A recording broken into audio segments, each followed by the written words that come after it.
What up, KT? What's up, man? Nothing. We're talking about Alien 1979 today. Oh my God, I'm so excited. This is probably my favorite movie. I believe it. I've probably seen this movie at least 100 times. I watch it multiple times a year. It's like my comfort movie. It's like I know in your household, your wife watches and Kento a lot. Every time I used to go, full disclosure, I used to live with Katie. And every time I'd That's go in the true. living room, Encanto would be on. This is my Encanto. I've watched this movie relentlessly. Um, I think it's a popular answer in the movie community for what's your favorite movie is usually I can't pick one. You have to give me genres, and I can give you like top movies and top five comedy movies, top five Right. action movies. But to me, it's Alien. If someone asks me what my favorite movie is, it's Alien 1979, beyond a shadow of a doubt. So I'm so excited to talk about this movie. Alien Day is coming up. We're probably going to drop this video on Alien Day 426. Famously, the planet in this movie, which is just called the planetoid in the movie, but later it's known as LV 426. So 426 has become Alien Day. And it is the 45th anniversary this year. So 2024 is the 45th anniversary of this movie. Um, so we'll get right into it. I'm so excited to talk about this movie. So, um, first off, I guess, is this your first time watching this movie? I think like fully through, man. Yeah. Yeah, I yeah, feel like I've seen it, like you hear about it, it's like popular, but I don't know that I've really sat down and ever watched it up until this past week or so. yeah. No, I think the elevator pitch for what we're trying to do here would be, I'm probably the film analysis, deep dive, review, film essay guy. I mean, films are my passion, right? Anyone who knows me knows films are my passion, and this is my favorite film. I've seen every behind the scenes, every interview, every book, every video game. I've dove deep into this topic, so I think that's the elevator pitch would be like I'm that guy, and you're more of the general movie going audience. Um, Right. I'm this definitely is not having like a strong, deep dive moment on this movie. Like, it's takes me a minute to sit down for a movie sometimes. Yeah. Yeah. No, you got a wife, kids, a whole life. I am a film nerd. This is what I do. This is what I love. I think out of all the forms of art, paintings, books, poetry, any type of art form, film is definitely the one I connect with the most. It's the one that I think is the most pure, and that's my art that I love. Um, my first time seeing this movie, I think would be I was about I was so young. I was like 5, and I stayed over at the neighbor's house for the weekend. My You're parents had went like 5. gambling in either Atlantic City or Connecticut, and they left me with the neighbor. And I remember it's one of my first memories is walking out, and the very last scene of this movie was on. And I said, "What are you watching?" He said, "Alien. You want to see?" And it was the very last scene where they're in the escape shuttle, and it's got Ripley undressing, the alien popping out, the whole ending of this movie. And I had never seen anything really like that. Probably at that time I was on, Power Rangers and a lot of kid stuff. And I Right. remember thinking in that moment, like that was the first, probably my first experience of immersion into something. I was just completely lost. Like I was just looking at their name were Tammy and Steve. So shout out to their family To because Tammy and to Steve. Tammy and Steve because that started my probably started my love for movies. Period. But At definitely my 5 love though, for seems Alien. like it'd be a little Yeah, scary, man. Like yeah. that Oh, scene. I was totally in it. He asked me, "Are you scared?" And I said, "No." I Oh, loved it. all right, all And I right. never seen anything like that. And then of course in the '90s there was like the Kenner toy line. That was big in my household. My dad was more of a Aliens fan, the sequel. He Okay. loved action movies. I mean, he loved Aliens. So that one was definitely on in my household more growing up. But since I've been an adult and I discovered the first Alien, this is my series for sure. There's a lot of other series I've rewatched. Probably, Jurassic Park, Star Wars, just so many. But this, I think, takes the cake. I probably know more about this whole franchise, which is running about 6 movies deep now, I think, and then 2 Alien versus Predator movies, which we're not going to talk about. And Nice. this series is probably the one I know the most about. So I guess starting off, Rotten Tomatoes score 94% audience, 93% critics. So pretty much universally respected, universally loved this movie. Right, If especially for its time. Because what year? I know you said 24 or 25-year anniversary or 45th 45 year. anniversary, Right, yeah, yeah. So this right. came out in 1979, and I guess Nice. important Dang. background would be Jaws had just come out, Yeah. which was the first summer blockbuster. So it was the first movie to really open wide to that amount of theaters and have everyone in line to go see it on the same day. Oh, So Jaws was huge around that time, and then Star Wars came out in '77. So and Star Wars had the same experience of the whole country like seeing it and lining up and taking everybody to go see it. So I think um, around this time, studios were tending to greenlight any science fiction projects they had because Star Wars was such a hit. So I know the writers of Alien, if we switch over to IMDb, the director of Alien has called it Texas Chainsaw Massacre in space. He said famously, if you're going for horror and you're looking at movies, Texas Chainsaw is it. He had seen it around that time. And the writers call it, their pitch for it was Jaws in space. So it's a very good mix of those two. nice. Um, Ridley Scott directed this movie. Famously, he directed The Martian, Blade Runner, Gladiator, Thelma and Louise. His latest project was Napoleon. If you just go through his IMDb, everybody knows Ridley Scott, and this was his second movie. So he was born in 1937, which made him 42 years old when he directed this. His first movie was in 1977 called The Duelists, and he was 40 years old. He was an art student. He directed a lot of commercials, which he said was pretty much his film school was making commercials and getting all of that experience. Just Um, self-shooting that? what's that? Just self-shooting? Like he No, he worked in the industry, Oh, commercials, okay. music videos for a long time, and he's also a classically trained artist. So all his movies, all the behind the scenes for all his movies, he draws out every frame of the movie. Oh, Um, wow. right, he draws the entire movie, and he could draw stuff on the spot. So that very much helped make him the director he is today.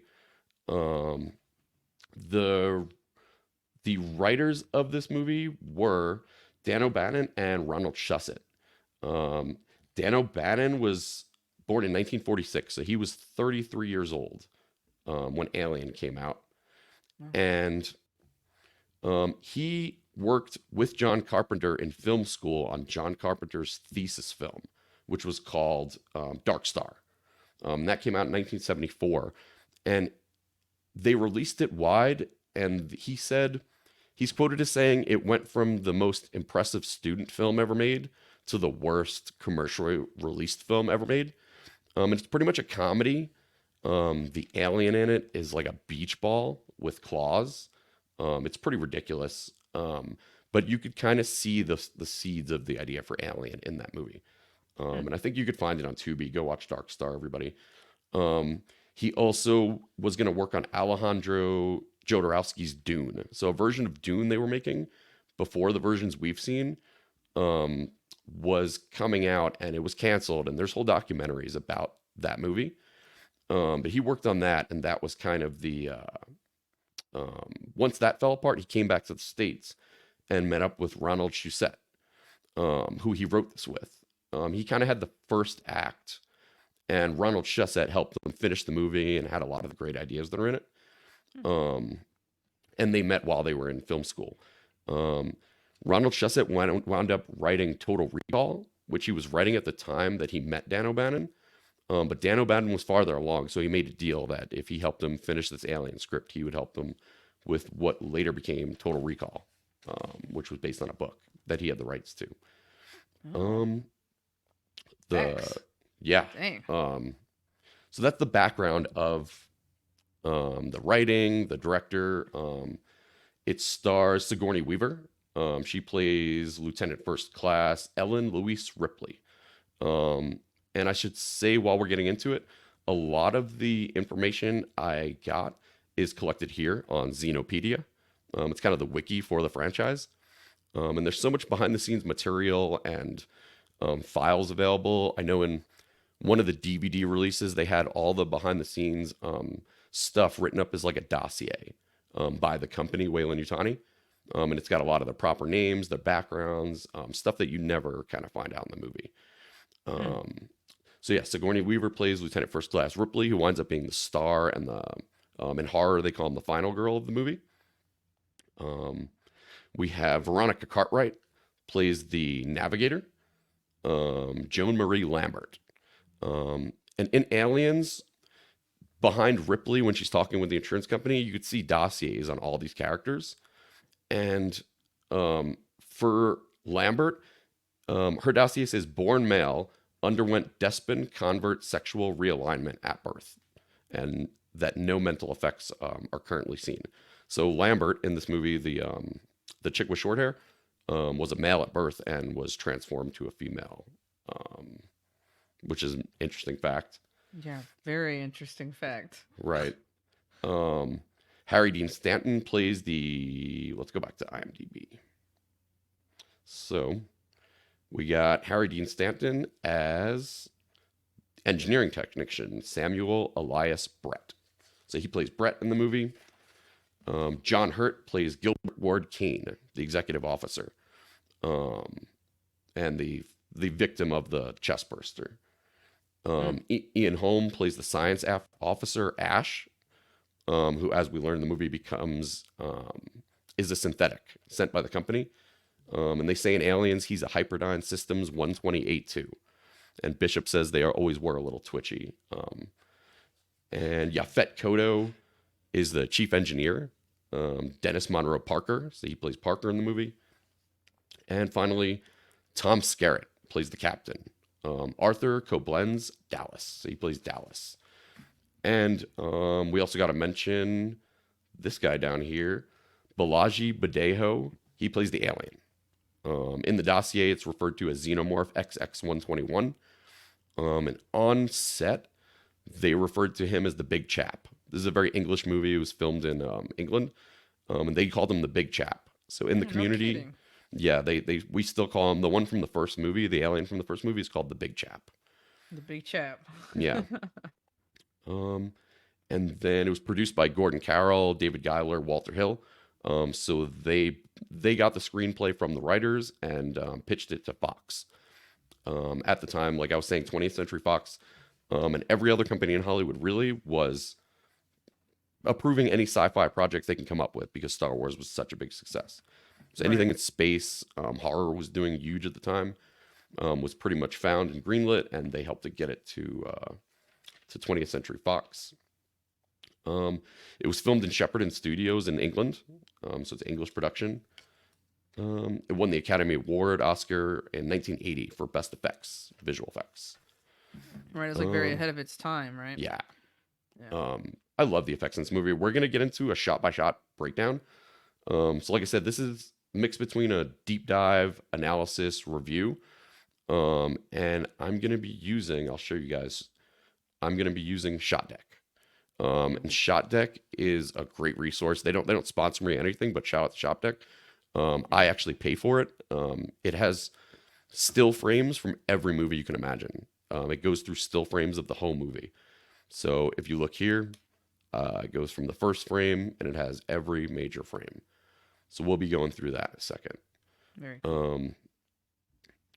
Um, the Very alien convenient. design, it's a guy named H.R. Geiger, and he had a famous art book. I think it's called, I want to say Necronomicon is his art book, and Ridley Scott found that and said immediately yes for that guy.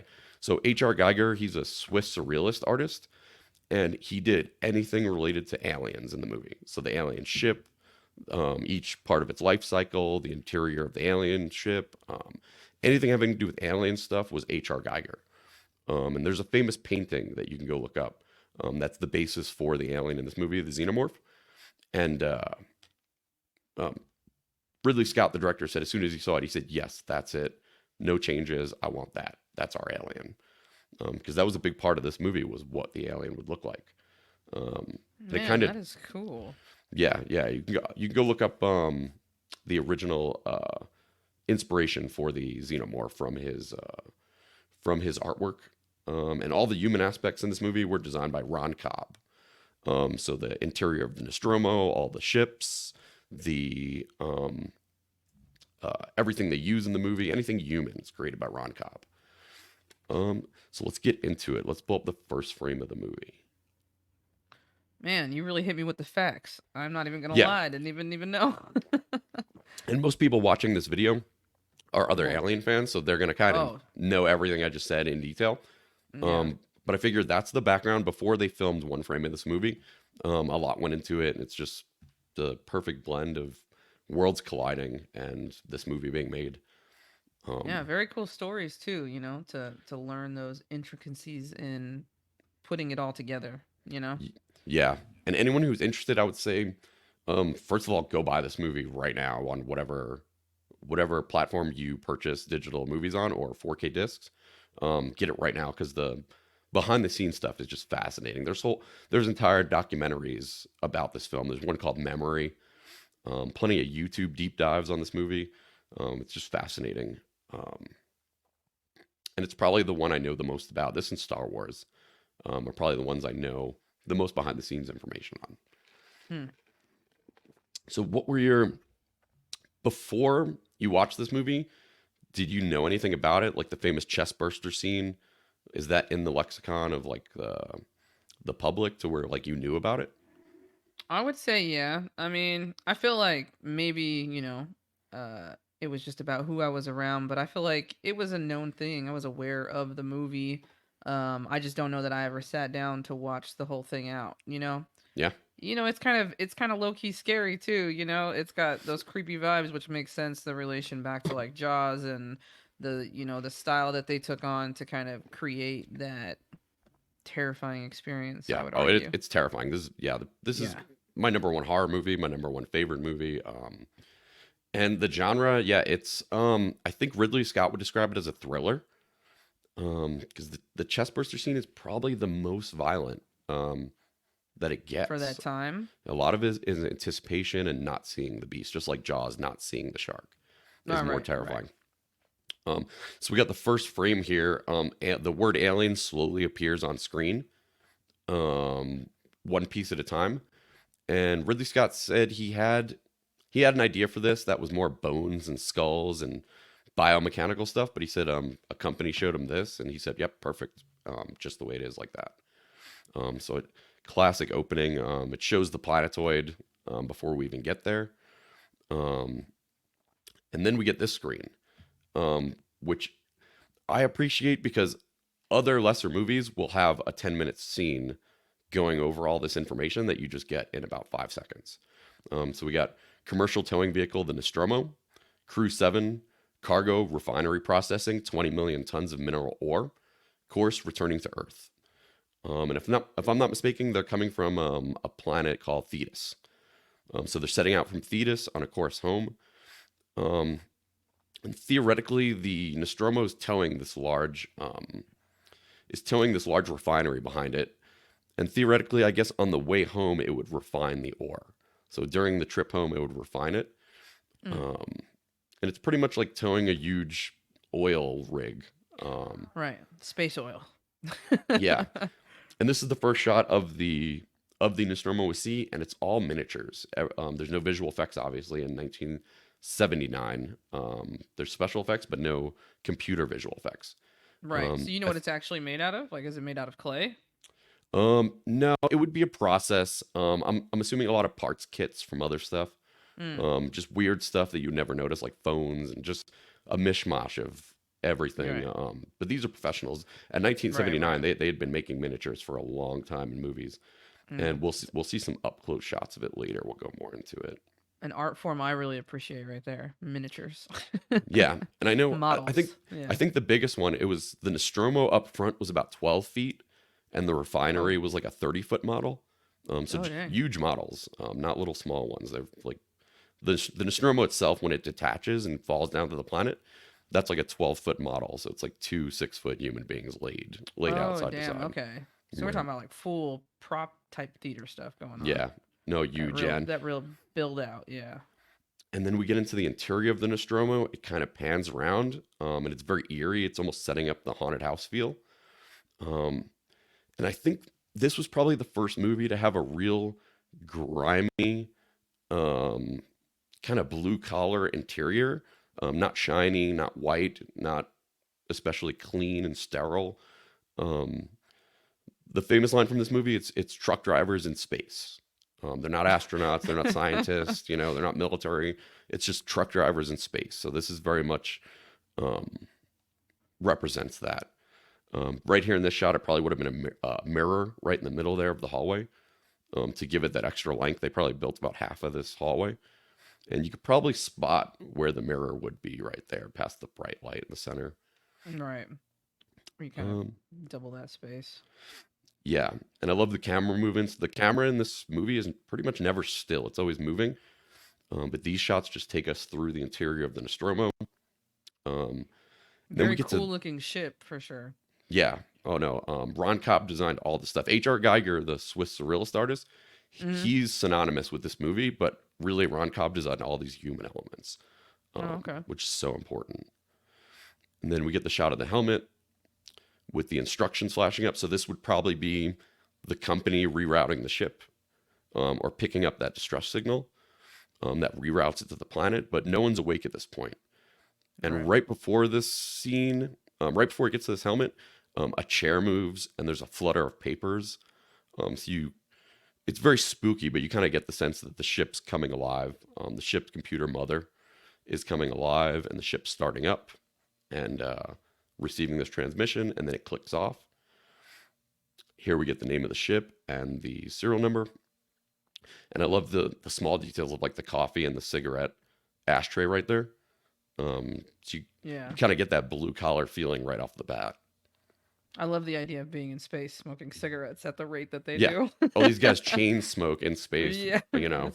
Would it be hazardous? Probably, but it'd probably be hazardous not to. Um, More shots of the helmet. Um, Pushing in to the pod where they wake up. Um, the two women on the crew are back there behind. There's 7 crew members. So you could see 6 here barely, and then Ripley would be the farthest away. Hmm. Which I think is funny because she is the final survivor. Right. Um, that symbol in the middle down there, with the down arrow and the person laying down, it's a series of symbols he came up for on the ship that would let anyone of any language identify something. So that would be like people going down. A person going down is the symbol for these pods, sleeping pods. So once you know that and you watch the movie, you'll see them all over. Um, and then we get to Kane, and he is the first one to wake up.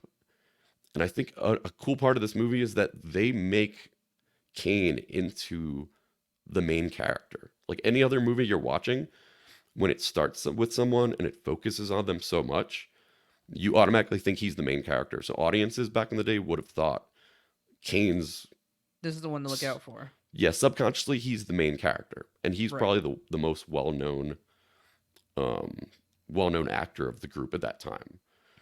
So that is an interesting choice. Um, we get the famous breakfast scene. Lighten it up. And I think it's interesting here too. Ripley, I don't think has any dialogue during the scene. She's just sitting in the back, kind of petting the cat.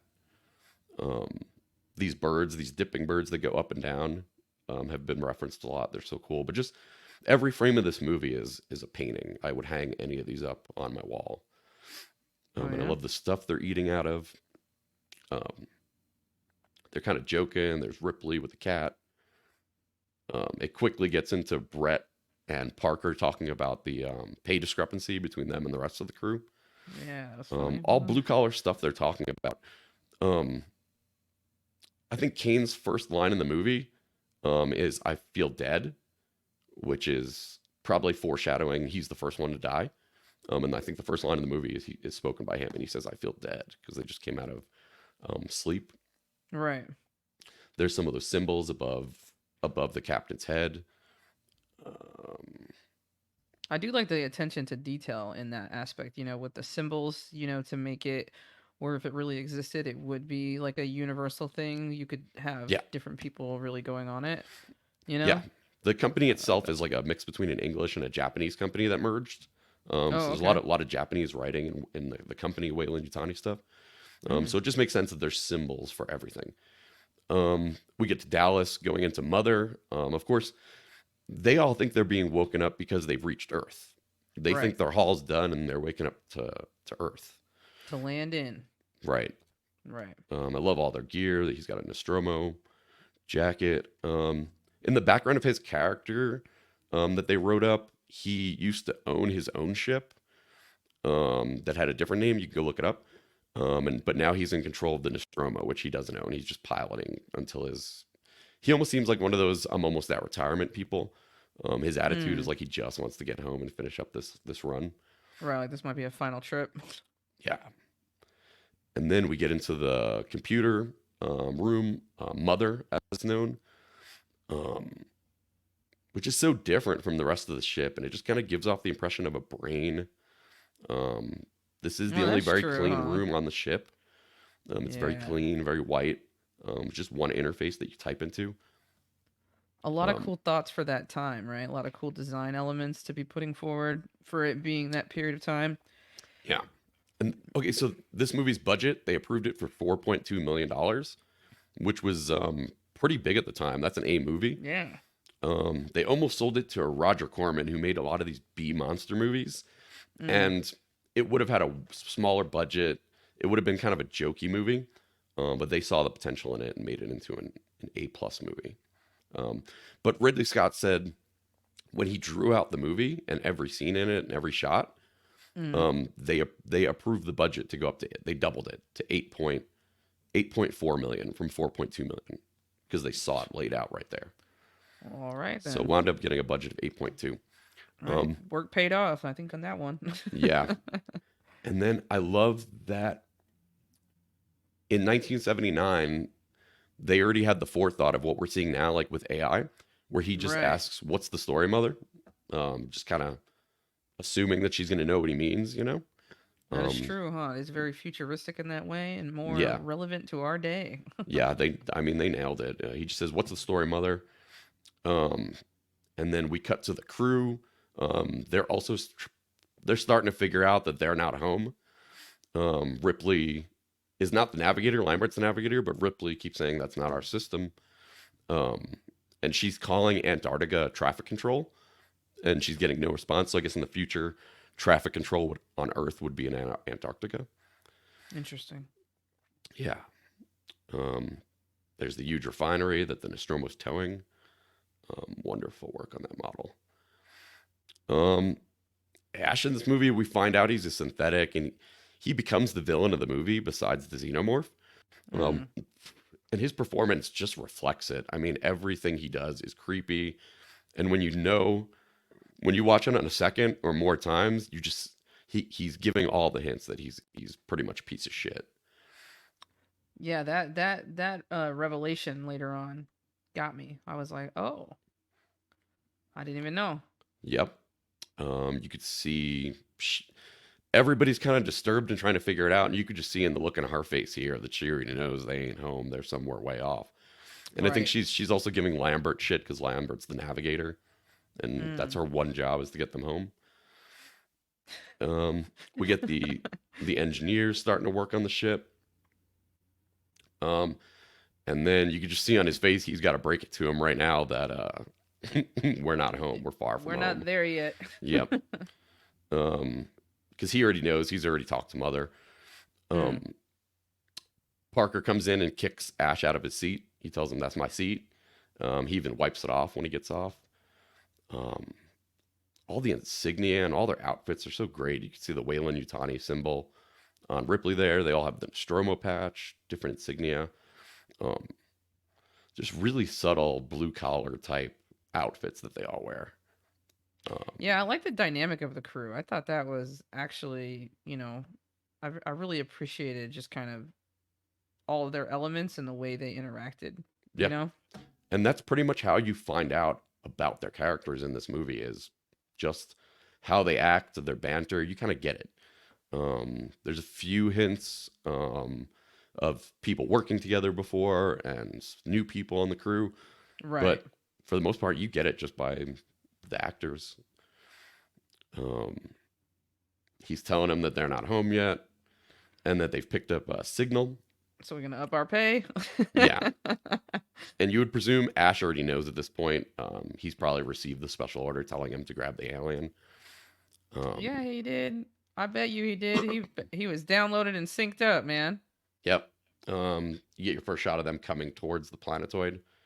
Um, and they have to sit down because Ash, in that scene in the kitchen, he even quotes the exact company policy that any systematized transmission of possible human intelligence has to be investigated at the Right. forfeit of all shares. So they'll no money. They'll lose all their money if they don't. No dinero. Yeah. We get shots coming up on the planet. I love how small they look. This was one. I think this was the last shot of the original trailer that released in the '70s before the movie came out. And it had the tagline "In space, no one can hear you scream," which was the tagline of the movie. And this shot perfectly represents that. Right. Very vast. Yeah, we get them coming into the planet, plotting a trajectory. Right before they detach from the Nostromo, from the refinery, um, someone says the money's safe. The money's safe in an orbit because when they detach and they leave the refinery behind, they have to make sure it's in a proper orbit, not going to crash down to the planet or anything. Right. So someone says money's safe. Let's take her down. Um, Hmm. this is a great shot of the Nostromo detaching. I think they used a forklift for the shot to separate the Nostromo from the refinery. So beautiful shots of them coming down to the planet. This is the first time we see the Nostromo by itself detached from the refinery.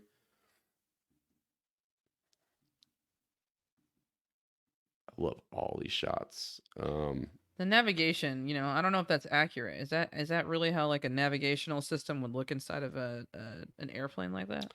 I mean, I think this takes place in 2122. Yeah. Like in the movie Prometheus, which takes place before this, the entire ship is brand new, shiny, holograms, like way different than this analog feel. But if this was just like a truck, you would compare this to like uh,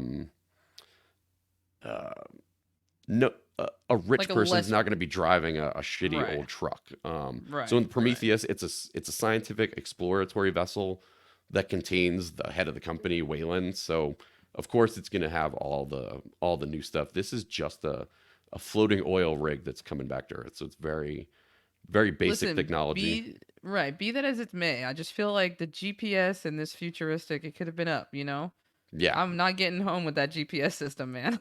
yeah, for sure. And I'm interested to see the new movie Alien Romulus is going to be coming out, and he's going Yeah, back right. to this analog, very Mm, working class feel to it. nice. I love the Christmas lights on the bottom of the Stromo.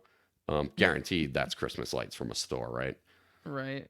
I love how they're not even lined up. Just beautiful shots in this Stromo coming down.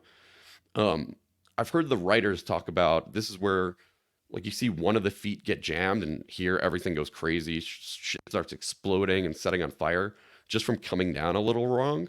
Right. And I believe it was the writers who said in every other movie they just kind of seamlessly land and everybody gets out. He said he wanted to really get you in a tense situation and get something going on that I mean alarms start going off, there's fires, sparks breaking out just because they landed like on a rock. Right, but I think it gave it like a good feel, like it Oh gave yeah. it like a normal shake into a relatable type of situation. You're like, oh, I parked the car barely wrong, and it, Yeah, and I hit that person. I You love I you love as a thriller, the movie also never lets you off the hook. Like it goes kind from of one always tense going. thing to another to another. It just Right. never stops. Yeah, I was. That's what I think. The thriller part, like really how this hones in well as like a terrifying movie. Again, I think was almost shocking to me. Yeah. Not like in the lexicon of how I would have assumed it. I thought Yep. it was gross and sci-fi maybe. You know what I Yep. mean? hmm And I believe this is the part where they ask Brett how long the repairs are going to take, and he says something like at least 15 hours. And I think when he responds on the mic, he tells them like at least 25 hours. Like he adds a bunch to whatever Right. Parker just said it's going to take to fix. Mm-hmm. Just trying to Yeah. make themselves more useful and relevant. Um, Oh, see, I was trying to get. Figured they're clocking in for OT.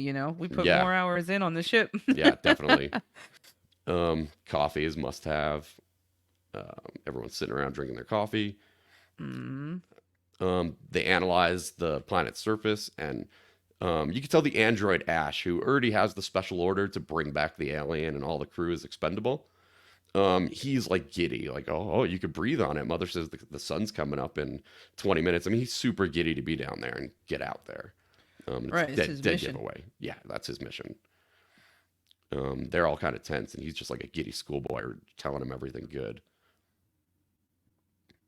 Um, this famous little scene, he gets up and he kind of does a little run in place, which I think he ad libbed. He just made up on the spot, but it's kind of very creepy in retrospect, like an android warming up his joints, and he just does this little weird run in place that I always found interesting.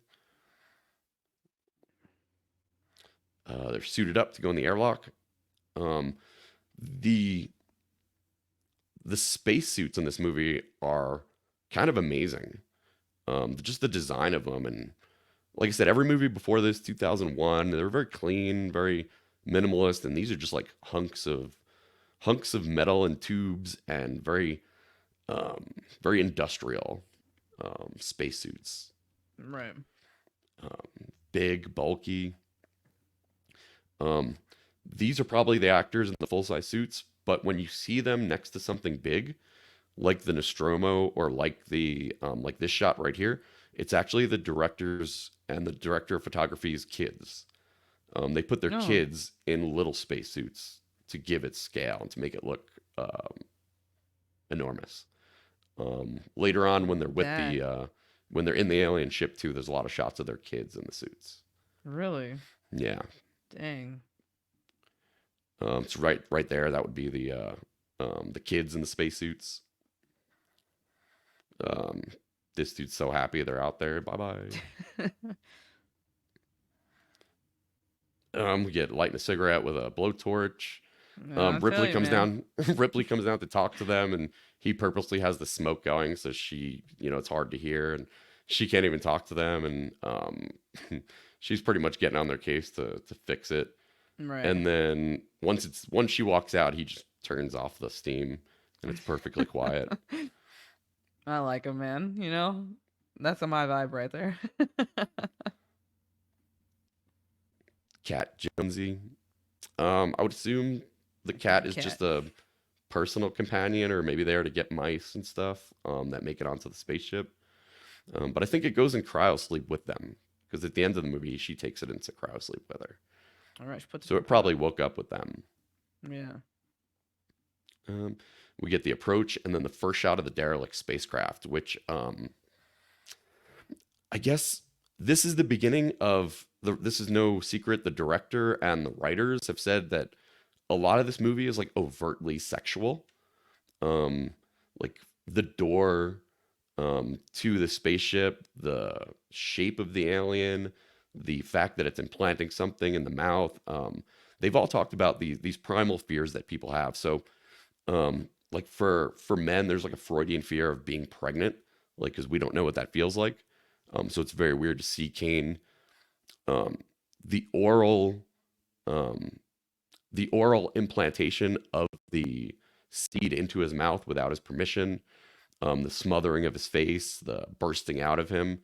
Um, Here's the first shot of the derelict, though, where it very much looks like fallopian tubes and a woman's reproductive organs, and even Hmm.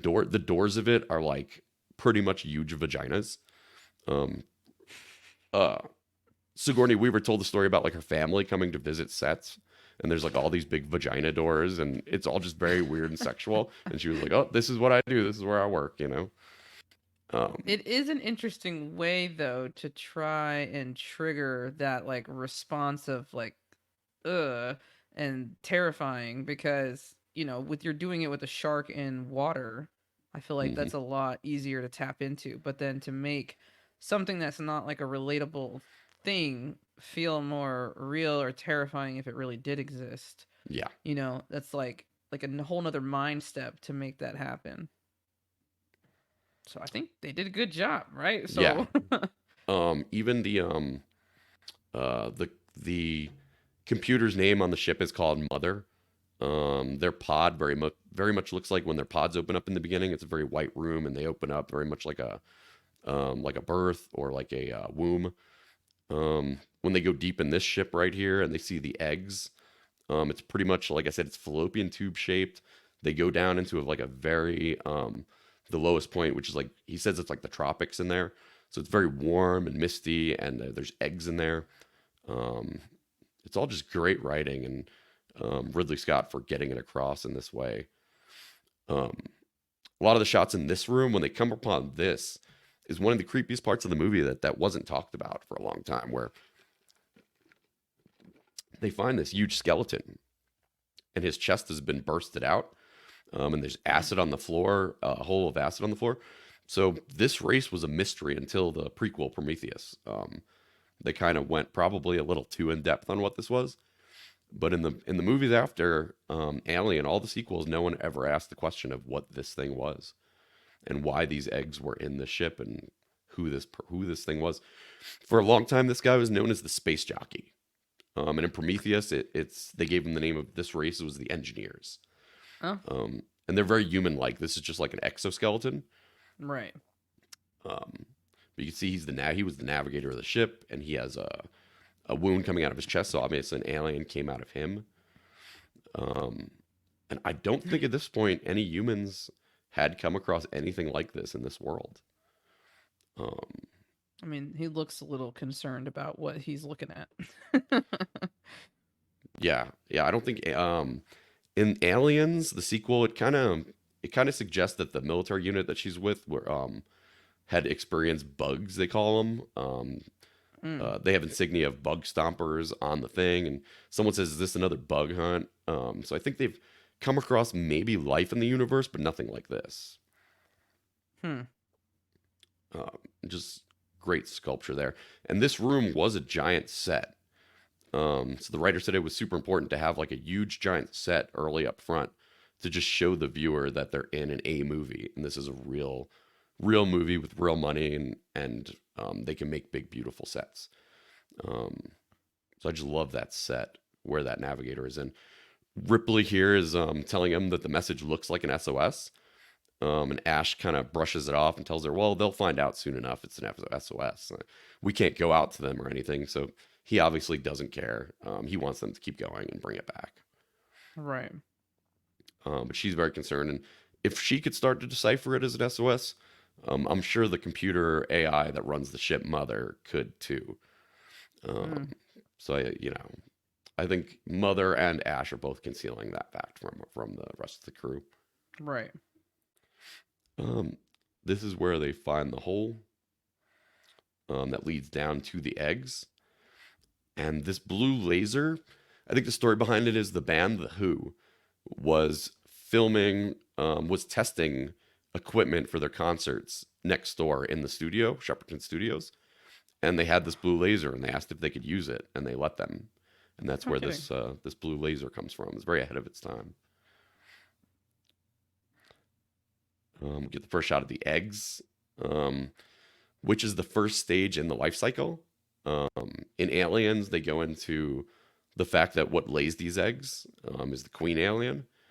But this Mm. ship, um, if you think about it, this ship is carrying all these eggs, and it's kind of like a bomber carrying bombs. So this ship and whoever that skeleton was up top, they would drop. This would be like a bomber, and they would drop these eggs on a planet, and it would pretty much wipe out all life. Right. So these are weapons. They're like bio weapons. All right. because which makes the that army right, reference later on makes sense, yeah, and the or like aliens didn't military reference. right, and these aliens didn't build the ship. This is the derelict spacecraft of that being that they just found.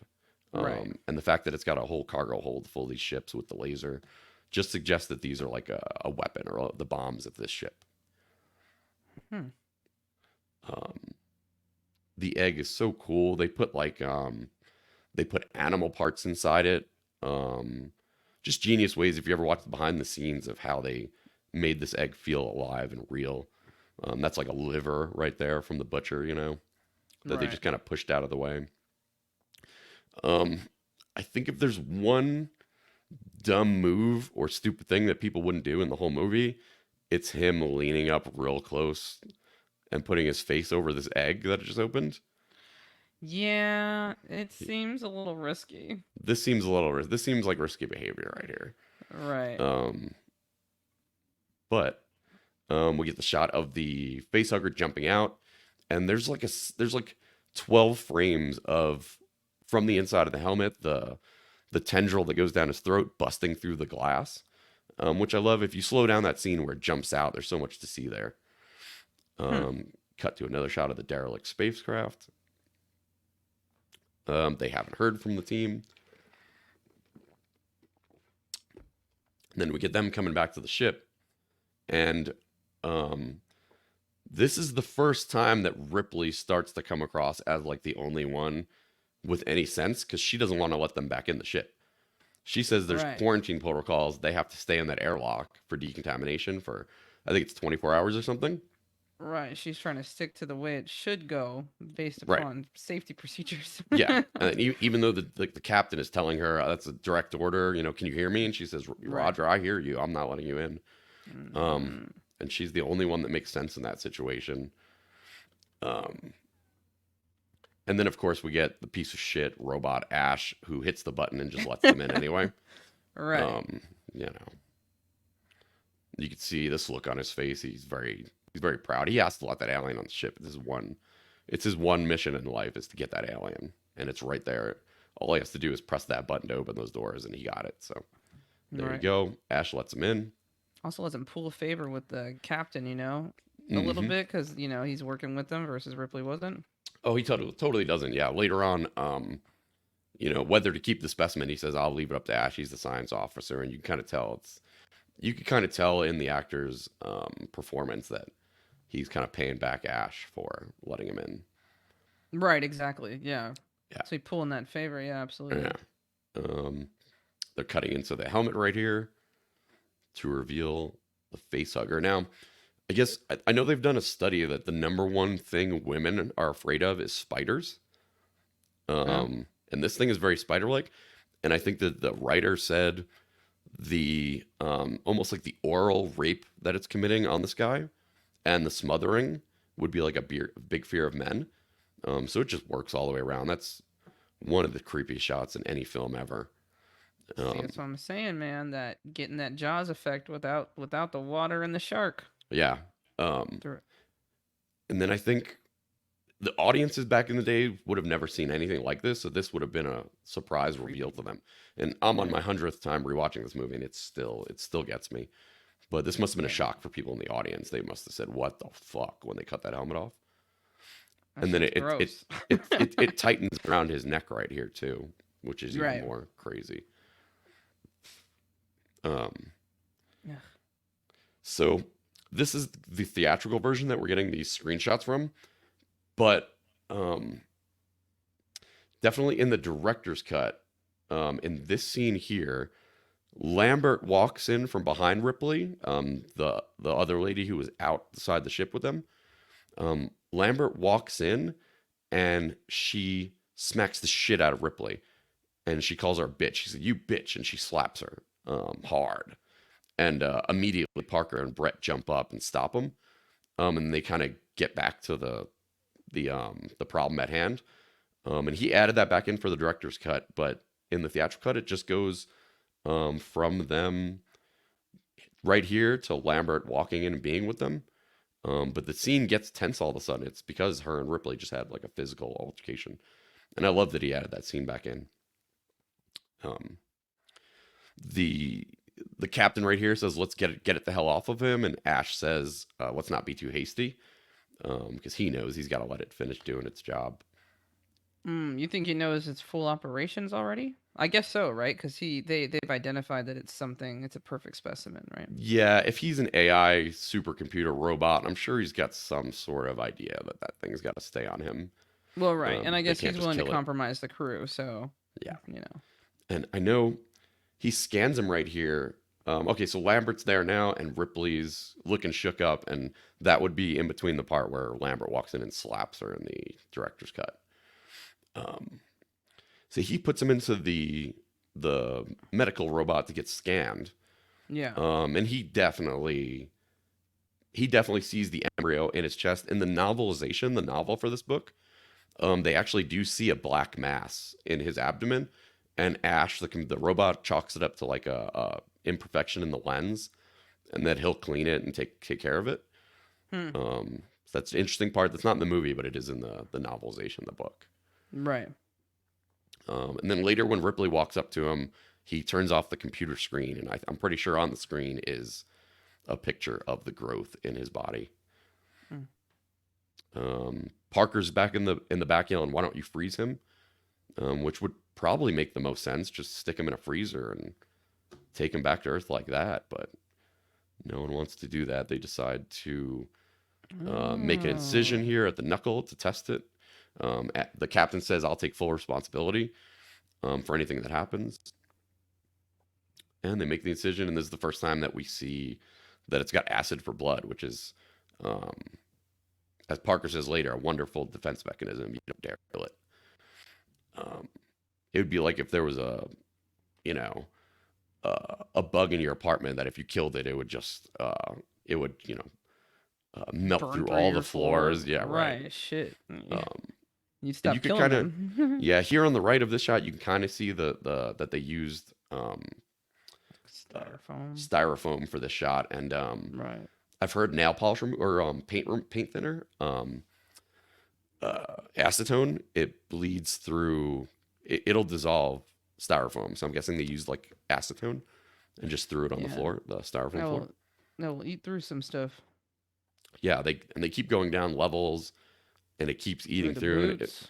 yeah, they keep yelling, "That shit's gonna eat through the hull," because that would be no good. And it finally does stop. Um, we take it for granted now because the movie's been out 45 years, but this is everything in this movie. It just goes from one scene of innovation to another of just stuff you'd never expect. And like I said, it just never lets up. Everything keeps going wrong. Um, all these surprises are thrown at you. It's true. It holds a good pace, but also an anticipating, worrying Yeah, pace. Yeah. yeah. This is a science fiction thriller horror movie, where Star Wars is more of a space opera or science fantasy. This is just straight up science fiction thriller horror. Right. They're back at work. He tells them get back to work fixing the ship. So here they are, still trying to make repairs. Um, on the beer can right there is the company logo, Wayland Yutani. It says Wayland Yutani beer. You don't see it Nice. much in this movie. It's mostly in the sequel that they really established the company. It went from Wayland Yutani to Wayland Yutani with the D at the end of Wayland. Hmm. That happens in Alien, but you never really see the company name here. You just see the logos, and there is the sense that the company is present. Right. They left him alone in the med bay for some reason. Yeah. Mhm. That's a good sidebar. For some reason, Yeah, seems like a weird thing to do, but yeah. and you could see here what he's looking at. As soon as Ripley walks up, he turns off the screen, and I can almost guarantee that's the mass of what's inside him that he's looking at. Yeah, right. That makes Because he, sense. yeah, he kills the screen as soon as she comes over. Got the Wayland Tani logo there on the right with the blue angel wings. Um, this scene's interesting because it doesn't cut to Ripley until she says he Ash the robot says it's like a tough little bugger, um, and she says and you let him in, and that's the first time it cuts to her. Like after a minute, it's like a whole minute before it even cuts to her, and it cuts to her and she says and you let him in. So it's kind of setting up that she is strong willed. Um, she's not afraid of confrontation. This is kind of her moment with him where she's kind of analyzing why he did what he did, and letting him know he fucked up. Right. Building that character as well. Hmm. See there, the screen's off because he turned it off as soon as she walked up, and he's drinking milk, which is interesting because later on, his insides are filled with white fluid. Right. Um, we got Dallas contemplating what the fuck is going on, and then we see Kane's face, and the thing's gone, which is automatically creepy. They come in, and it's just gone off his face. Um, I think Ash is the one that walks in behind him and closes the door because Ripley left it open. Um, they're looking around with flashlights, and it's very tense because you think it's going to pop out at Mm. any moment. Ash even looks in a corner with a flashlight. Seems like it might pop out there. He's got a specimen tray with him. And then it falls onto her shoulder, which must have been terrifying in the theater. It just kind of falls onto her, and she freaks out. Um, Dallas comes over Yeah. to protect her, and Ash is right there on it. Now that you mentioned that spider thing too, it almost like makes more sense why it kind of gives me the heebie-jeebies. Yeah, and even when you kill a spider, they tend to curl up like this thing, like the feet Right. curl up into the middle, very Right. much like this thing. Ridley Scott said for this scene, he just kind of went to the meat market and placed all sorts of stuff in here with a tweezer, like a liver, a kidney, a shrimp, just all sorts of weird stuff. Ugh. And Ash is just ecstatic to have this thing and be studying it. And this is where Ash tells him it's got to go back home, and Dallas says, I leave it up to the science officer. It's kind of, this is almost what I was saying. He's repaying Ash for letting him in the door lock. Right. Like I'm gonna give him his dues. He let us back in. Yeah, Right. and I'm not gonna step on him and what he wants to do. yeah, and Ripley confronts him about it right now. And I think it's the first sign that something's wrong with Ash because she says, "How long have you known Ash or been working with Ash?" And he Right. says, he says that they replaced him right before they left. You're right. Like 3 days before. Yeah, they Mm-hmm. replaced him, never had him as a science officer, and he got replaced. Um, and again, another example of her being the only one who has any common sense here. Mm-hmm. They're ready to take off. Repairs are done. They all look very happy to get the hell out of there. I think in the scene back, he asks her what's the status on the repairs, and she says, "Oh, they're almost done, but there's a couple things we got to take care of before we take off." And he says, "That's all bullshit. We can take off right now." And I think she's just kind of hesitant about taking off with the thing on the ship. But everyone else is very happy to take off. Repairs are Right. They're done. ready to go. Super happy. Look at that smile. Yeah, they're ready to go back home. They redock. Um, Here's where Brett's rolling one, and he keeps saying right. And she gets annoyed, and she says, "He just says right. Everything you say, Parker, he just says right. It's like It's having a right. parrot. It's like having a parrot. And then he just to mess with her, he says right again. Right. Great scene of them eating again. Lots of scenes of them just sitting around eating, bullshitting, drinking beer, smoking cigarettes. Right. Giving you what they're like. Giving you some interaction. I think it's good Yeah, though. To kind of like gives you some of their characters, and I feel like there's not even really a lot said at the end of the day in this movie. yeah, But I feel like I like the characters pretty quickly. yeah, It didn't take the rewatches to kind of be like, oh, I like that guy. yeah. Yeah, they're all very relatable, blue collar. They're not Right. scientists, not military. They're just doing their job. They ask him what the last thing he remembers. He says some terrible dream about smothering, Right. which is weird. He doesn't remember anything. Yeah, gave him Um, like amnesia. yeah, he says where are we? He says we're on our way home. They're all happy. He's Right. back. Smiles all around. Um, so this is probably the most famous scene in the movie. I don't know. I don't think it's my favorite scene in the movie, but it's definitely this scene is the most famous one where the shit bursts out of his chest, the chest burster. Right. Um, and they had obviously read the script and they knew what was going to happen. They had some idea. And of course, when they had to film it, they had to set up the special effects and everything. But they really kept, especially Lambert, the short-haired chick, they kept her in the dark about the amount of blood that was going to spurt out, and that there were like blood cannons all over. It's a well-known fact that like they say their reaction was real, that they didn't know what was going to happen, but of course they knew what was going to happen in the scene. They just didn't know how intense it was going to be or what it would look like, or that there would be that much blood. So Right. So it their still gave him a reactions are surprise genuine. effect. Right. Yeah, completely surprised when it they knew it was going to happen, but not like that. Right. Drinking some beer, eating again. Um, right before, I guess it's this right after this shot. Ash looks at Kane very suspiciously, like he understands what's about to happen to him, or that he could detect something's going on with him. Mm. Right before we actually know, Ash looks at him and can tell. Hmm. Right here, he kind of studies him up and down. He gets very serious when no one's looking Right. at him. He knows something's in there, and he's wondering what's gonna happen from it. Yeah, and Kane starts convulsing. Great performance all around. He tries to stick a spoon in his mouth so he doesn't bite his tongue off. I guess like you would do during a seizure or something like Seizure. that. Right. Yeah. They try for a few shots, and then it just ends up above his head. I was laughing about Yeah. that. And then And we're done. on the first take, the alien didn't quite get through the shirt. So there is a take in here where it just kind of busts through, but nothing comes out.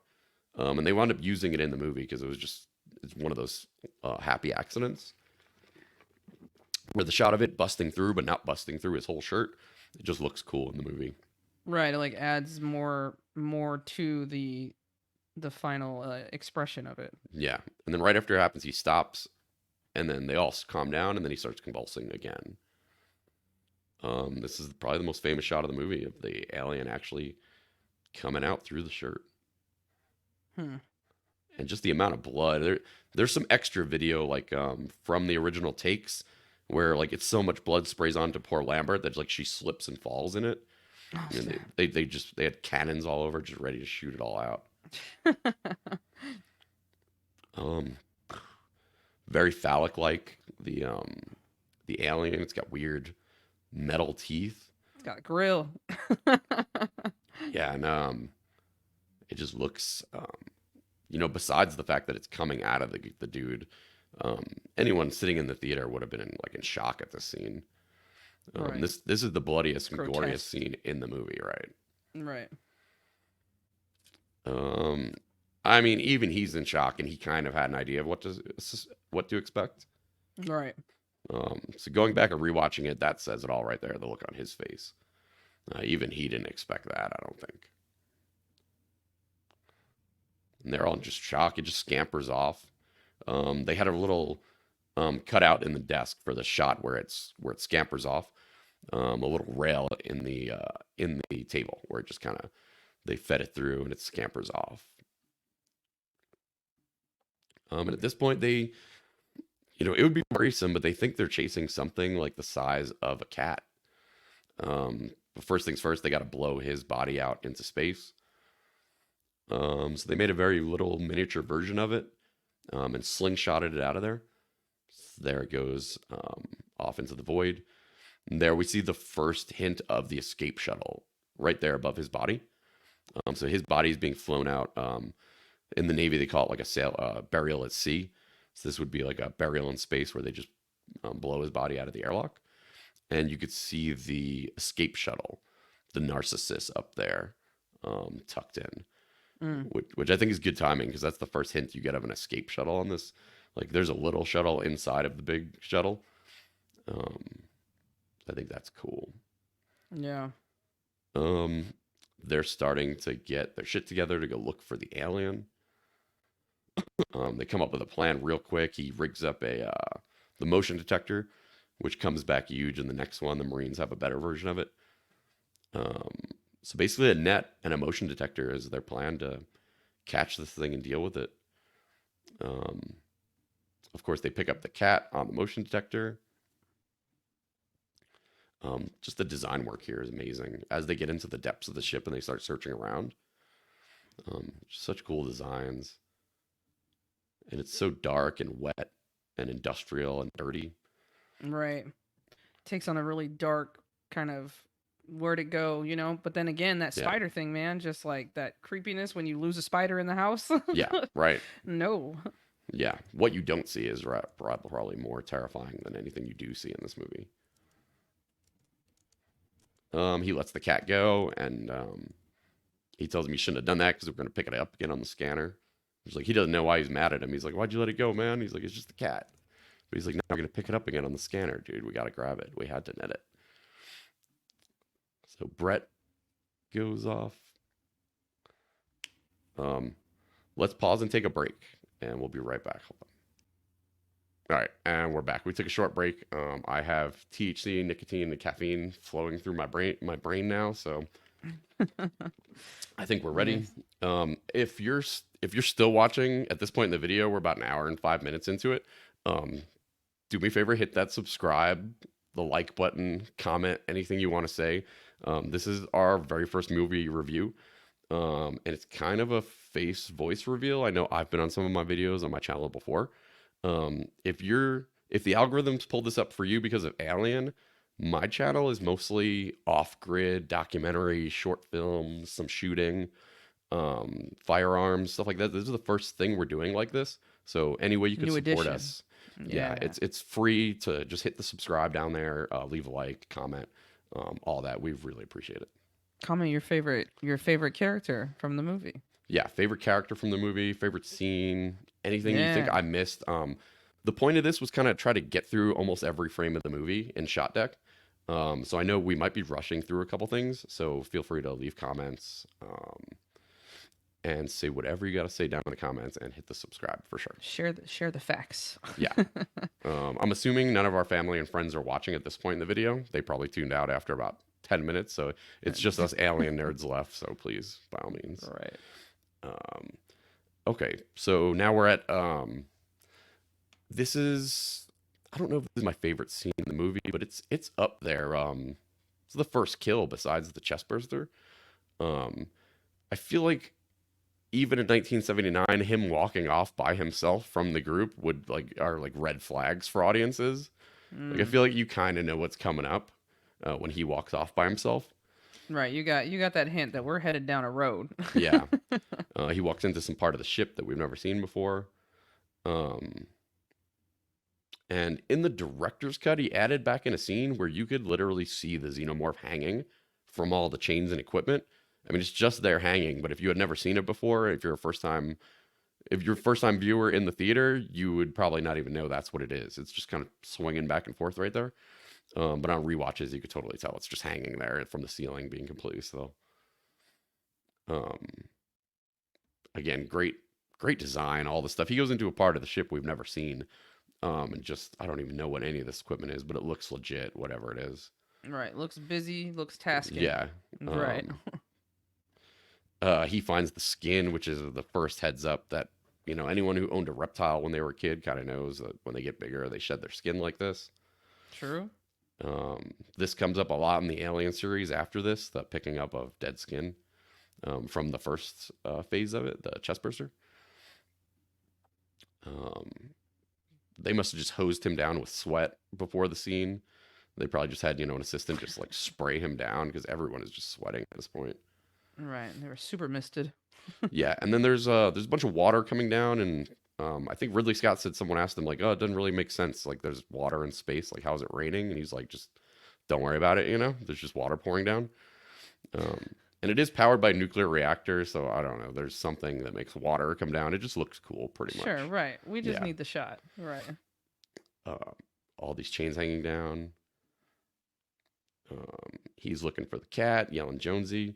So I don't think you're going to see it here because I think all these shots are from the director's cut, but I do love the shot from the director's cut of the xenomorph hanging down with all these chains, and it just looks like a piece of equipment.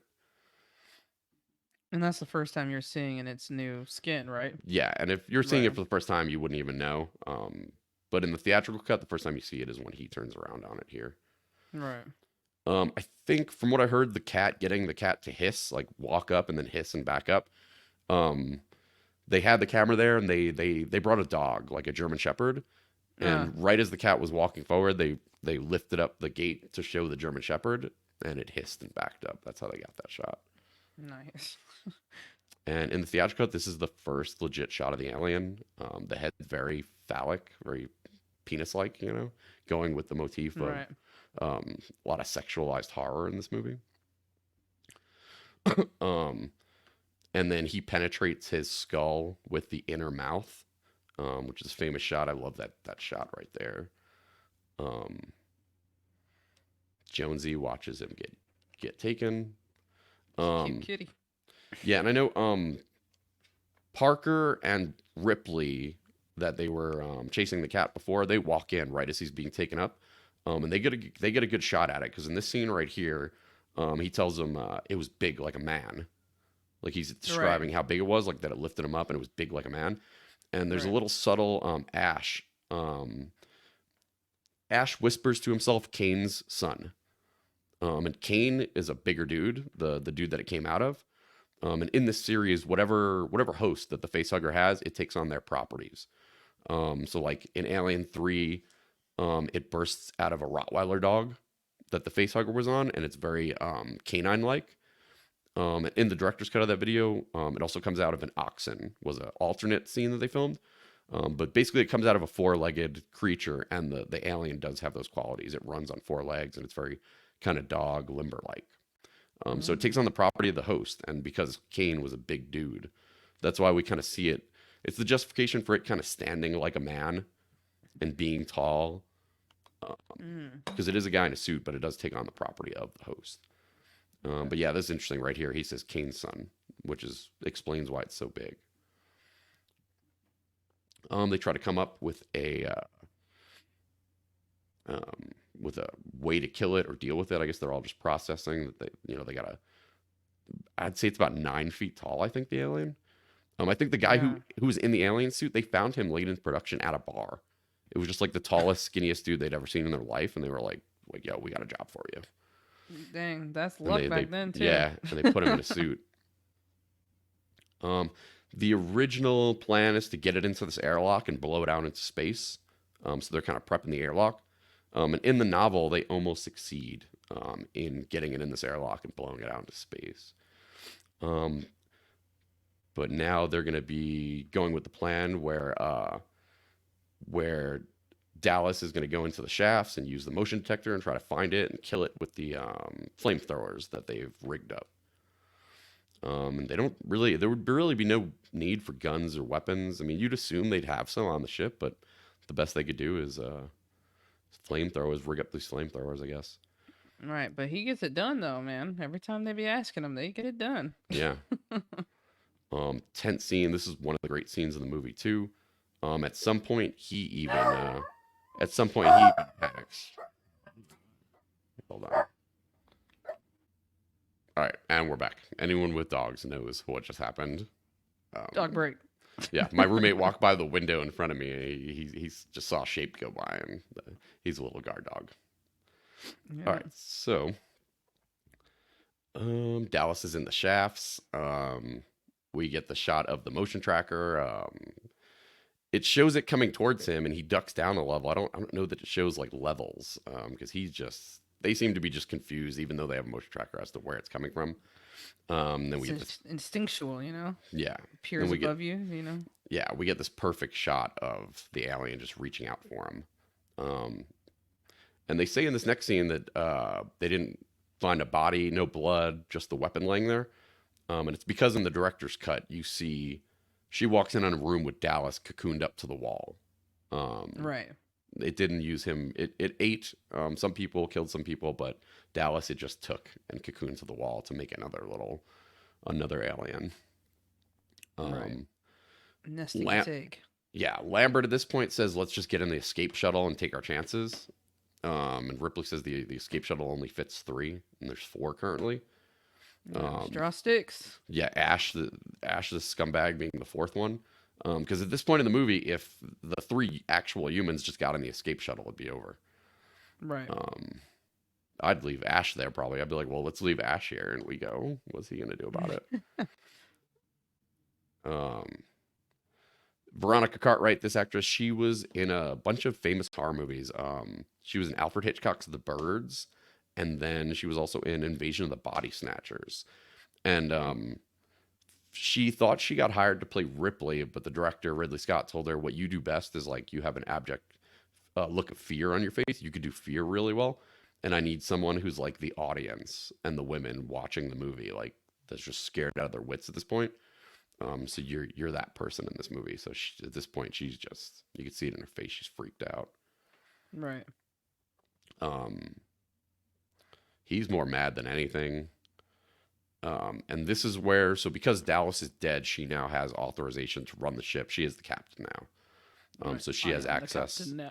Yeah, and she has access to the ship, to the computer. So um, in that last scene, she tells Ash, I have access to Mother now. I'll get my own answers. Because she asks him, do you or the computer or anyone have any suggestions? And he says, like, we're still collating or something. And she like laughs, like, that's hard to believe that you have no advice. The science department has nothing to offer in this situation. Right. She kind of gets it that something's up. Right. This is where she goes into Mother, has access, and she's probably more savvy at tech and working with the AI and getting answers because she does an override and gets in there and she sees this. I think it's Special Order 237. Priority 1, ensure return of organisms for analysis. All other considerations secondary, crew expendable. So Yep. this is what Ash would have woken up to, and this is the the instructions he received as soon as they woke up. So this is where you get it. She leans back, and Ash is in the shot smiling, which is creepy, terrifying. And she gets up right away because she knows, just with the look on his face, what's going on. Right. But at this point in the movie, you still don't know he's a robot. But That's true. I think this is the reveal of the actual villain of the movie. I think the alien is not really the villain. It's just kind of it doesn't have any feelings or it's just doing its job. Yeah. Ash It's and the just company are the actual villains of the movie. Um, in the second well, the movie, villains to Aliens, our characters for sure, right? right? In the second movie, Aliens, Ripley says to Burke, "I don't know which species is worse, us or them, because you don't see them fucking each other over for a percentage." Mm. So the bad guys in these movies are really the company, not so much the alien. That Weyland-Yutani company just in all these movies does whatever they can to get a hold of that thing, and it's for the weapons division, for their weapons division. Mm-hmm. They want this thing. Um, he closes the door on her, and she says, "Open the door, Ash." Which before this, 2001: A Space Odyssey had come out, and the AI in that movie that goes crazy refuses to let him back in the ship once he goes out on a spacewalk. He keeps saying, "Open the door, Hal. Open the door, Hal." So it's kind of the reverse here, where it's a female saying, um, "Open the door to let her out," and not begging Hal to let him in 2001. She's freaked out. This is where we get the piece of white fluid dripping down his skull. Which I think if you had seen this for the first time, you'd be like, "What the fuck is that?" Maybe an Right. alien's in him or something's affecting his brain. Um, I think there's connotations of like pent up sexual desire here. Like it's so bad, like he's oozing white fluid. Like even later, white fluid comes spewing out of him. It goes back to the sexual references that the writer and director were all in on. He also she starts nose bleeding right away, which is just a cool thought for someone to have to do that. Um, and the way he tries to kill her is by folding up a porno newspaper, and shoving it in her mouth. And he looks orgasmic or like very excited. And there's you can see back there's naked girls on the wall, pictures of naked girls and stuff. He almost looks aroused by doing it, by like penetrating her orally with the porno mag. Very weird. See, there it is. He rolls it up and shoves it in her mouth. Parker comes in and says, "What the hell are you doing?" He doesn't get it yet. And I love, um, it doesn't show the shot here, but he grabs Parker. While he's doing this, he grabs Parker like on his chest and just squeezes. And I guess just with the amount of power that the android has, it just brings him to his knees. Um, they Right. finally get him off. He knocks off his fucking head. That was a scene. Yeah, white That's fluid cool. starts spilling out all over. He goes full robot mode too, where he just starts malfunctioning and like looking like a robot. His body. Yeah, I was thrown off by his milky substance, but Right. Um, Here are all the wires in there. He gets up even after they knock his head off. He gets up one more time, and they hit him with the like an electrical prod right, to put him down for good. And then she wants him reconnected to have a conversation with him, which is the second time she's like not afraid of confrontation with this dude and figuring out what's going on. right, just being tactical. Yeah. And in the movie, there's a weird cut where it goes from like the fake head to his real head poking through. Oh That's yeah, just always off to me. But at this point, after 45 years and seeing it so many times, it's just kind of like one of those things. It's like the only weird shot in the movie. And like I wouldn't even take it out at this point because it's like I look forward to that one shot where it switches from the fake head to the real head. mm, But this is great for 1979. 1979. He's just sticking his head through the through a hole in the table there. right, She asks him to repeat the special order. He says, "I thought it was pretty clear. You're all expendable. Bring it back." Um, Real keep creepy. He kind of admires it. He says how it's a perfect organism. right, He's got great quotes about it right here. He's kind of free to say what's actually been on his mind this whole time. So he right. He lavishes knows in it's it. over. Yeah, he asks for one more final word, and she says what? And he says, "I can't lie to you about your chances, but you have my sympathies." And they just disconnect him right there. There's the fake head, and he sets him on fire with the flamethrower. Mm. Which, yeah, of course. And then them Movie three connection. realize, yeah, this is at the point that they realize that there's three spots on the shuttle, and they can now just get in the escape shuttle. So she sends them off to get like some type of canisters that they need for life support. And you could see now the escape shuttle kicking on. She's turning on all the systems of the escape shuttle. Right, And the escape shuttle, the name of it is the Narcissus, spelled differently than narcissist, but it is like narcissistic to get into the escape shuttle and leave. Um, and I think both Nostromo and Narcissus are names of vehicles in the book Heart of Darkness that Apocalypse Now is based off of. And it's mm, very similar to the story of this movie. And I think he pulled both of those names from Joseph Conrad's Heart of Darkness. Um, the space shuttle is unfurled right here, so the cover comes off it, and we can see it now. So that's probably that's what the audience would be thinking, like just get on that shuttle and go. And right at the right. time you're thinking that is right when they're preparing to do it.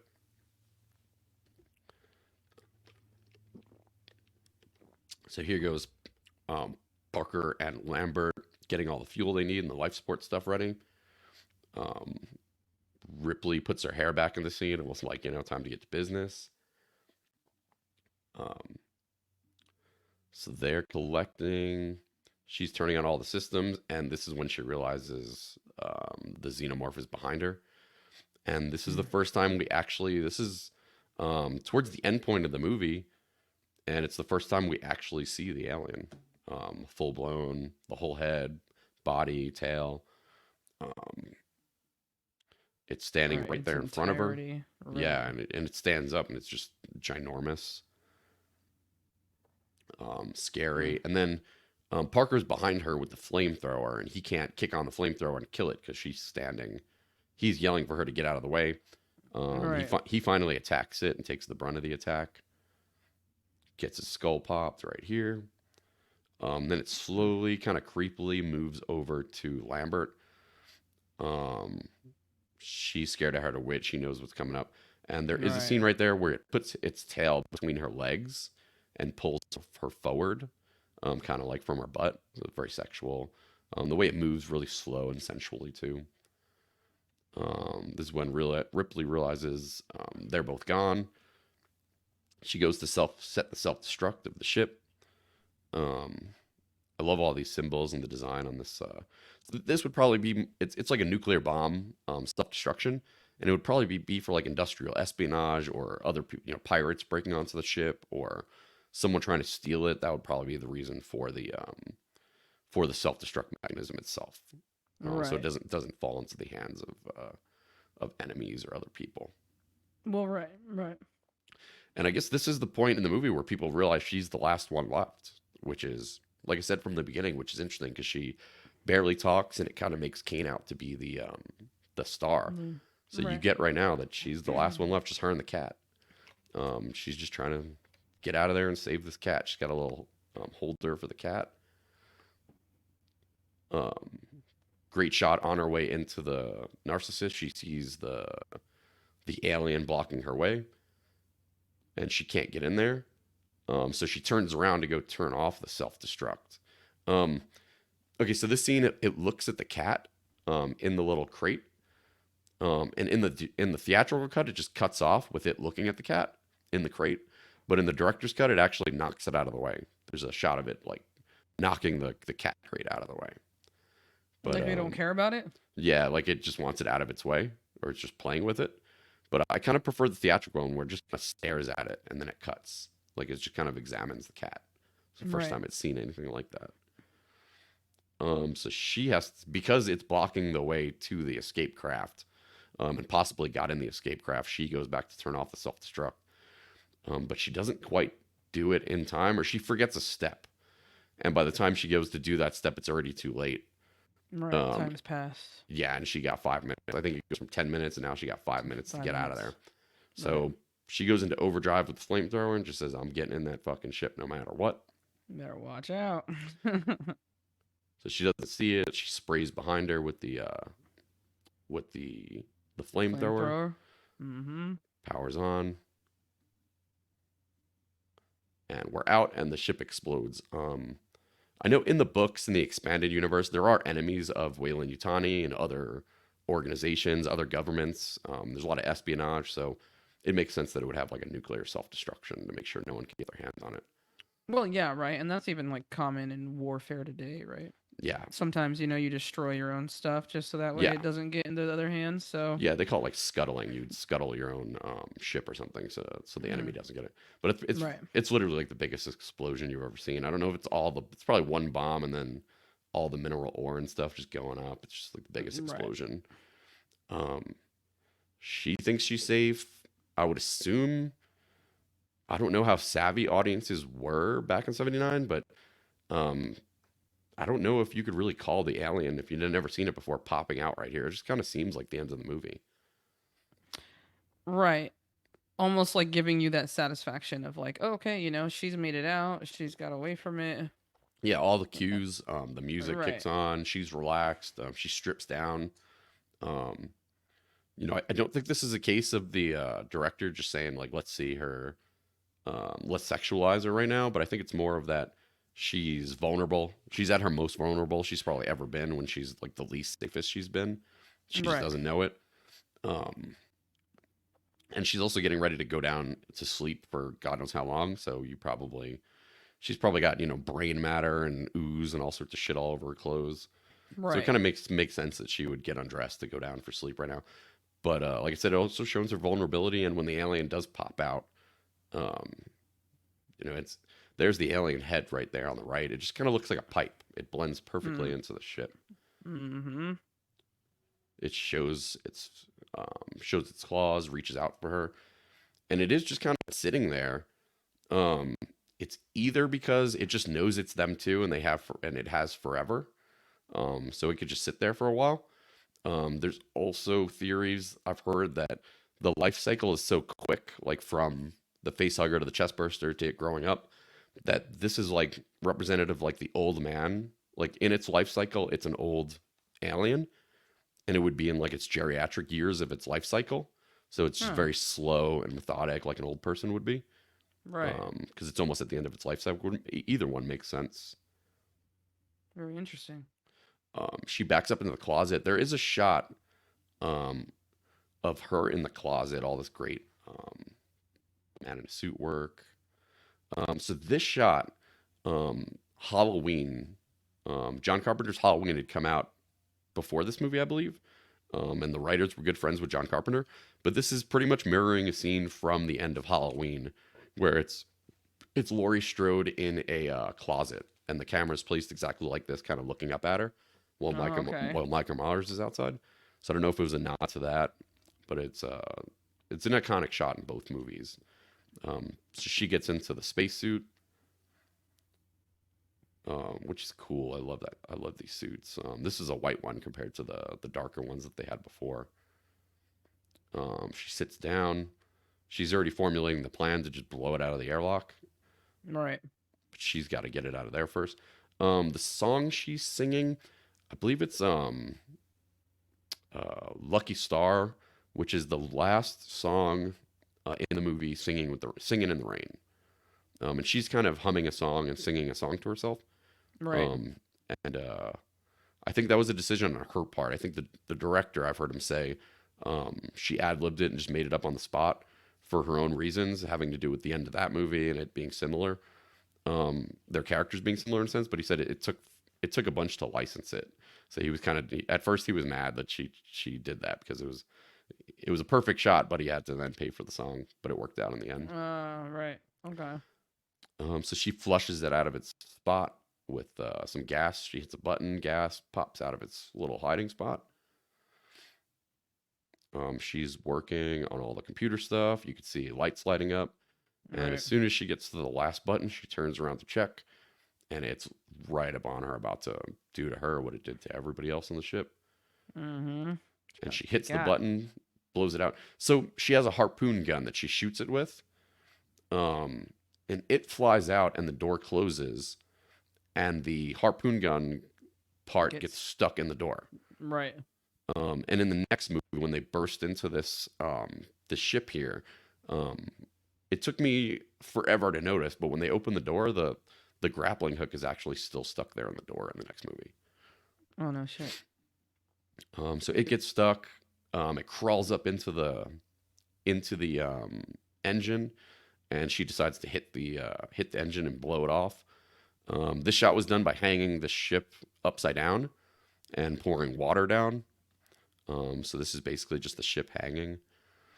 Hmm. It looks rough. This is probably the roughest looking scene from the movie, but it still works. I still buy it completely. And for 79, it's great.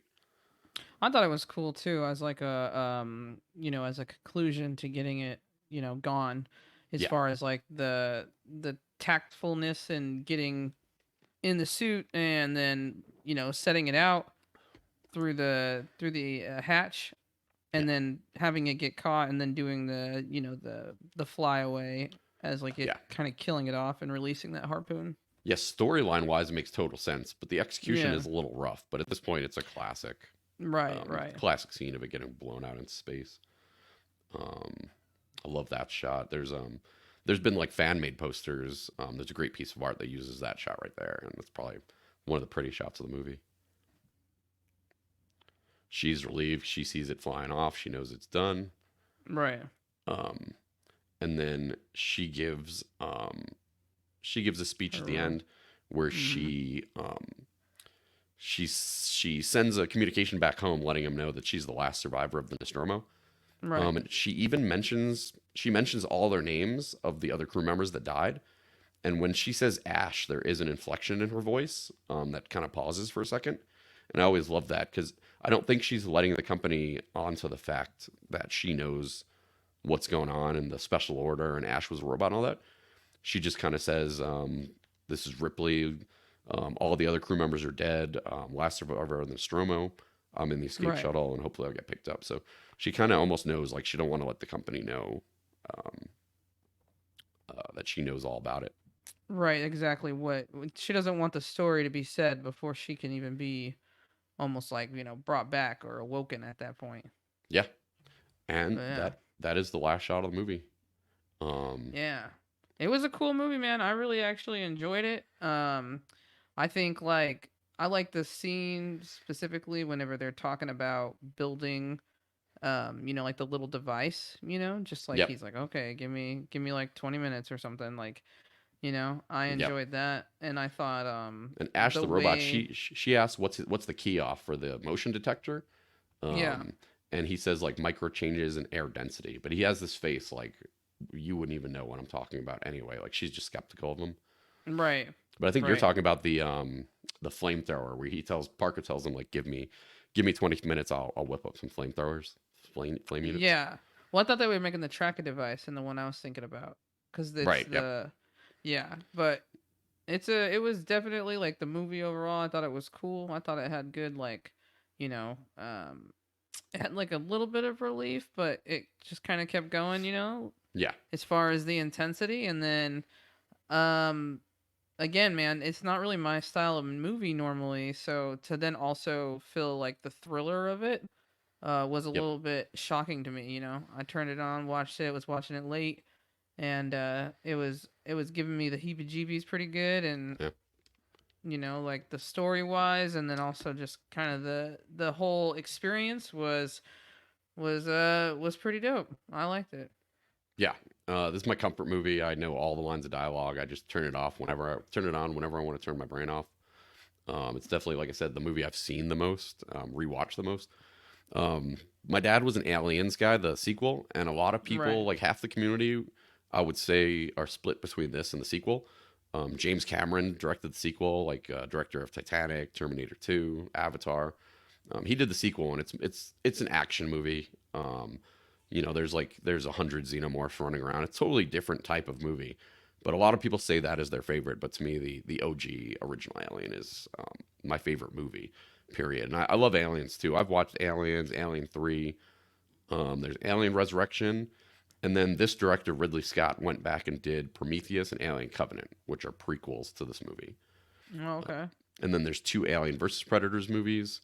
Um, and then Alien Romulus comes out this summer, which I'm super excited to see. So I'm on a rewatch of all the movies right now. Before that, this will be ready by Alien Day, so this we'll put this out on Alien Day, and we'll try to Right. get through the rest of the. I don't know if we'll do every movie, but definitely Aliens, Alien 2, Alien 3, Prometheus, and Covenant are all great movies. I like them all.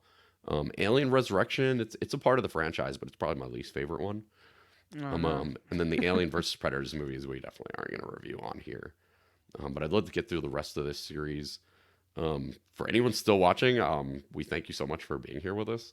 This Yeah. was fun talking about this movie. I feel like I was born to talk about this movie because I've just been watching it for 30 years now, and um, It was something I knew about you pretty quickly, I would say that. yeah. And we're at like an hour and 35 now, but honestly, I could probably talk about this movie all day. So I did try to kind of rush through it so we can get through every shot of the movie. So I thought that's what would make this video different, that we're actually going through shot by shot of the whole movie. So we did it. We got through it, and Yeah. we appreciate you guys joining us. Like I said, this is our very first film related video on the channel. So if you're still here and you're watching, come back next time when we'll do Aliens next. We'll do the sequel. Nice. Yeah, I haven't seen that one either, so I look forward to it. Yeah, for sure. All right, thank you, Katie, for being here with us, and thank you to all you guys who are still with us. It means the world to us. Yeah, thank you. All right, Thank you, deuces. man. Bye.